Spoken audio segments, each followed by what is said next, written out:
अमेरिकी विदेश मंत्रालय ने भारत को बताया हिटलरशाही सरकार। अमेरिका का विदेश मंत्रालय भारत पर क्यों कर रहा राजनीति? अमेरिका का विदेश मंत्रालय किस किस सह पर करता है भारत की बुराई? अमेरिका को भारत के मुसलमानों की क्यों हो रही इतनी चिंता?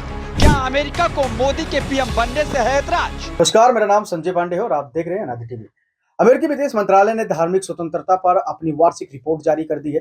रिपोर्ट जारी करते हुए अमेरिकी विदेश मंत्री एंटनी ब्लिंकन ने भारत के अल्पसंख्यक समुदायों पर चिंता जताई है। रिपोर्ट में मणिपुर हिंसा का भी जिक्र है। अमेरिका एक बार फिर धार्मिक स्वतंत्रता को लेकर भारत की आलोचना की।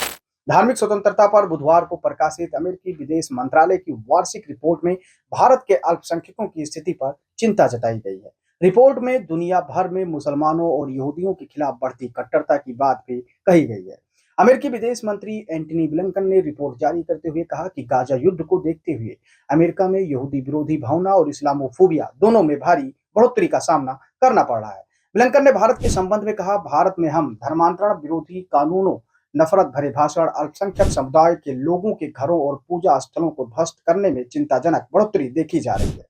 इससे पहले धार्मिक स्वतंत्रता पर रिपोर्ट जारी करते हुए ब्लिंकन ने भारत को लेकर इतने सख्त शब्दों का इस्तेमाल कभी भी नहीं किया था। वो हमेशा सख्त शब्दों से बचते आए थे, लेकिन इस बार उन्होंने भारत का नाम लेकर प्रत्यक्ष रूप से ये टिप्पणी की है। भारत और अमेरिका के बीच मजबूत आर्थिक संबंध है और हाल ही के वर्षों में संबंध और भी मजबूत हुए हैं।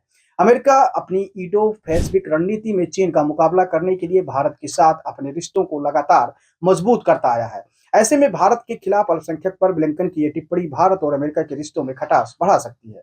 वही मानवाधिकार विशेषज्ञों का कहना है कि बीजेपी और प्रधानमंत्री नरेंद्र मोदी के कार्यकाल में भारत में अल्पसंख्यकों पर हुए हमले बढ़े हैं। धार्मिक स्वतंत्रता की रिपोर्ट में कहा गया है, ईसाइयों और मुसलमानों को जबरन धर्म परिवर्तन पर प्रतिबंध लगाने वाले कानूनों के तहत गिरफ्तार किया गया।